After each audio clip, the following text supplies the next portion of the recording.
बजालि हलंबारि गामियाव रुपुहि दैमानि गिख्रंथाव खुरखा खुरसि जाहोनाव गाहाय लामायानो खुरखानायनि लामायाव। बे नुथाया बजालिनि जिल्लानि हलंबारि गामिनि नुथाय। बेबादिनो थांनाय दैबानाया खुरखानानै लांदों हलंबारि गामिनि गाहाय लामाखौ।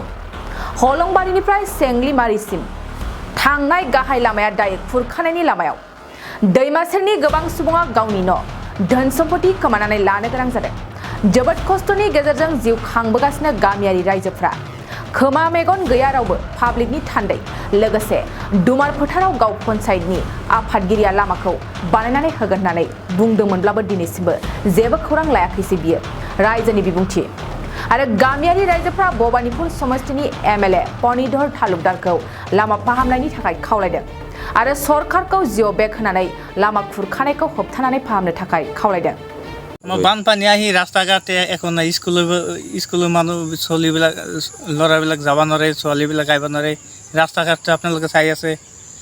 আমি চাই পাইছিল ফণীধৰ তালুকদাৰ আহি কৈ যে ৰাস্তাটো দিম, ৰাস্তাটো যে বগা কামটো এতিয়ালৈকে অহা নাই। আমাৰ পঞ্চায়তে এমএলএ পঞ্চায়তী প্ৰেচিডেণ্টে কৈ যে ৰাস্তা কাম এইটো কৰি দিম, বান্ধি দিম, এতিয়ালৈকে একো কৰি দিয়া নাই। হিমন্ত মামাক কৈ যে আমাক ৰাস্তাটো চাব লাগে, গৰাখানিটো অলপ কৰি দিলে ভাল হ'ল হয়। আমাৰ এই স্কুলীয়া ল'ৰা ছোৱালীবিলাকে স্কুলত যাব পৰা নাই, কিয় ৰাস্তা ঘাট নাই। এই চাওক, এটি আছিল ৰাস্তা। আমাৰ এমএলএ একো কৰি নেদলাক। এমএলএটো নেদলাকে আমাৰ যে গাঁও পঞ্চায়তৰ প্ৰেচিডেণ্ট আছে, সি চাই কিনেও একো কৰি নেদলাক। ইয়াতে এতিয়া ভাঙি বস্তুটো আমাৰ ৰাস্তাটো নাইকিয়াই হৈ গ'ল, কিন্তু কোনো খবৰ কায়ো লোৱা নাই এতিয়ালৈকে। আমি এতিয়া কি কৰোঁ, সেইকাৰণে আমি লাইফত আহিব লগা বাধ্য হৈছোঁ। এতিয়া চৰকাৰক আমি চৰকাৰকো আহ্বান জনাওঁ আৰু এমএলএকো আহ্বান জনাওঁ, যাতে বস্তুটো জিঅ' দে না কিবা দি মাত্ৰ ৰাস্তাটো আমাক ক্লিয়াৰ কৰি দিবাহে লাগে। थाखो जिसेआव मुं थिसननो हांखुर जानाय फरायसाफोरनि थाखाय मोनसे गोनां फोसावथाय।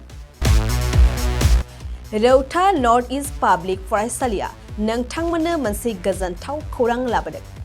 CBSE जों गनायथि मोननाय रौतानि मुंदांखा नर्थ इस्ट पाब्लिक स्कुलाव दायो थाखो जिसेनि मुं थिसननाया सोलिगासिनो।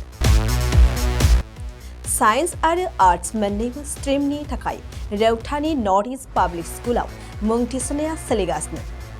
बे फरायसालियाव थाखोनि फराफारि आयदा फोरोंथायजों लोगोसेयैनो JEE NEET CUET engineering medical entrance आनजादनि थाखाय उफ्रा फोरोंथायबो होनाय जायो। बे फरायसालियाव बिजाब बाख्रि, फरायसाफोरनि थाखाय हस्टेल आरो गेलेनाय, मोसानाय बायदि बायदि केरिकुलार एक्टिभिटिसनि सुबिदा दं।